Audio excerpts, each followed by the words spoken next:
Doris Lessing on not winning the Nobel Prize, delivered the 7th of December 2007. This speech was delivered by Doris Lessing's publisher, as this speech was delivered when she was at 89 years of age and she was unable to attend this event. Doris Lessing was a writer who championed many different social issues in her time, which allows her to develop an ethos and authority in this speech, focusing on social justice and equity. The content of this speech is that it highlights the gulf between first and third world countries, and thus juxtaposition is used really heavily in this speech to contrast the two different societies. It compares the hunger for books and knowledge in Africa to the growing indifference to reading and a lack of appreciation for education in our society and the wider Western world. So the audience of this speech is the body responsible for selecting Nobel Prize winners, and therefore it's quite a formal occasion. The speech highlights the idea of having two homes, so Lessing really draws on her life as she's experienced in both Africa and in the Western world. So the ideas here are equal opportunity, particularly in terms of education, the fact that all people should have access to knowledge creation through education. It's about notions of storytelling and the purpose of writing. So therefore there are strong connections to Atwood and Brooks in these speeches. Also focused on social justice, so it does tie in with other speeches that focus on the ideas of humanity and improvement of life. Common techniques used are anecdote, as she's sharing her knowledge through experience, humour, focusing on sarcasm, and there's a really strong sense of time and place in this speech. Okay, so the opening paragraph creates a time shift here. There's a present tense here, introducing the audience to the immediacy of Lessing's words. So I am standing in a doorway looking through clouds of blowing dust where I am told there is still uncut forest. So that word still indicates a sense of surprise and amazement.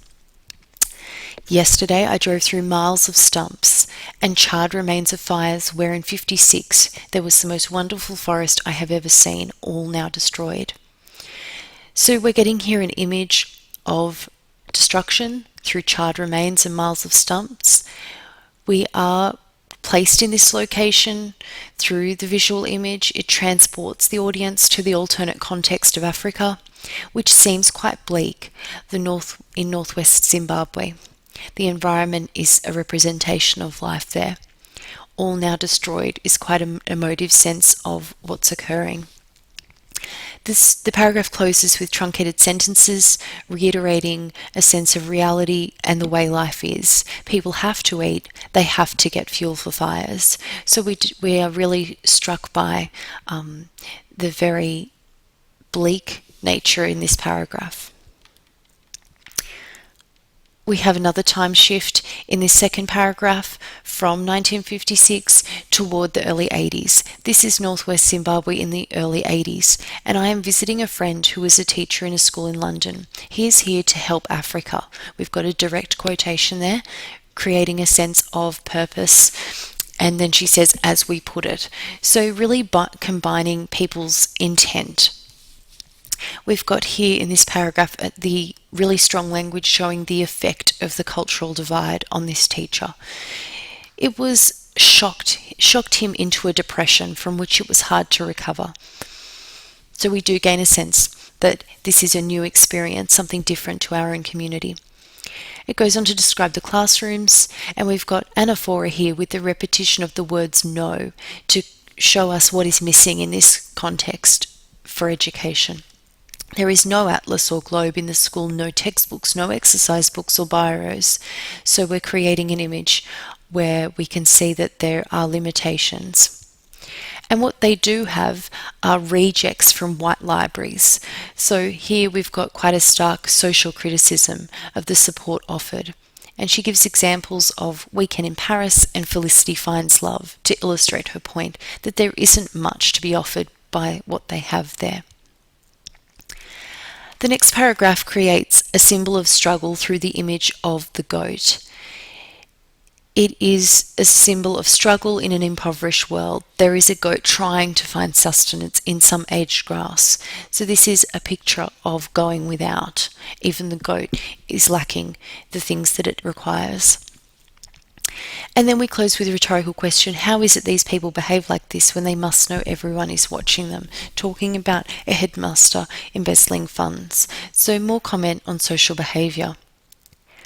The next paragraph is really designed to reinforce inequality between African society and our wider Western world. My friend doesn't have any money because everyone, pupils and teachers, borrow from him when he is paid. So we're getting an image here of those going without. The pupils range from 6 to 26 because some who did not get schooling as children are here to make it up. Some pupils walk many miles every morning, rain or shine, and across rivers. So we're getting a sense of the hunger for learning, the extent that these people will go to in order to access education. We then see the responsibility of life, fetching water. These are all images of responsibility and burden. The next paragraph uses dialogue again to reiterate Lessing's assertion that books are valuable. We've got a symbol of desire in the fact that people beg for books. Perhaps, in a sense, hyperbole, in that everybody she met begged for books. Everybody I met begged for books. And that dialogue reiterates that please send us books when you get back to London, creating a sense of reality and the communications that Lessing has had that have informed her viewpoint about the divide in education. So I was there some days the dust blew, the pumps had broken, and the women were having to fetch water from the river. Another idealistic teacher from England was rather ill after seeing what this school was like. We again see the metaphor of despair through the goat, who on the last day they slaughtered, creating a sense again of reality of survival. So she talks about the action they undertook to enjoy the goat, and then we're taken to her connection to this. I drove away while it was still going on, back through the charred remains and stumps of the forest. I do not think many of the pupils of this school will get prizes. So we've got here the rhetorical device aporia. It's an expression of her doubt, showing the alternate reality, that this is a place where acknowledgement doesn't occur. So the alliteration of begging for books comes through again and is juxtaposed in this next paragraph, where the buildings in London are described as beautiful buildings. So where in Africa the alliteration focuses on begging as an action, the alliteration in this Western world is to acknowledge beauty and things that maybe are not a necessity for survival. So we've got a contrast here and a time shift and a transition to a new place where Lessing is talking to us in the present day about about her talk at a North London, a very good school, whose name we all know. So she's drawing the audience in with a sense of intrigue and a connection to the idea of prestige in this society. So these children have a visit from some well-known person every week, and it is the nature of things that these may be fathers, relatives, even mothers of the pupils. A visit from a celebrity is not unusual. She builds this idea with humour and sarcasm in this paragraph to reinforce there's a complacency to education in London society, looking at mildly expectant English faces. So she's using sarcasm and humour to describe the audience's interpret or response toward her. So she's contrasting again with this image of begging, a school where the teachers beg to be sent books to tell them how to teach. English boys, how everybody begs for books. So she's telling them how this is, and she's explaining again that the African students beg, please send us books. And then she focuses on her understanding of the effect of that knowledge on them. And she says, I am sure that anyone who has ever given a speech will know the moment when the faces you are looking at are blank. So she's using the two different responses to juxtapose the divide. Whereas the students in Africa are begging and attentively pleading with her, this contrasts with the students in London who are looking at her in a blank fashion. So a direct challenge to the audience is issued following that paragraph. Is it really so impossible for these privileged students to imagine such bare poverty? So highlighting the divide is something that they cannot conceive of. And she explains her quest through her visit to the school. I do my best, they are polite, I'm sure that some of them will one day win prizes. Then the talk is over. Afterwards, I ask the teachers how the library is and if the pupils read in this privileged school. I hear what I always hear when I go to such schools and even universities.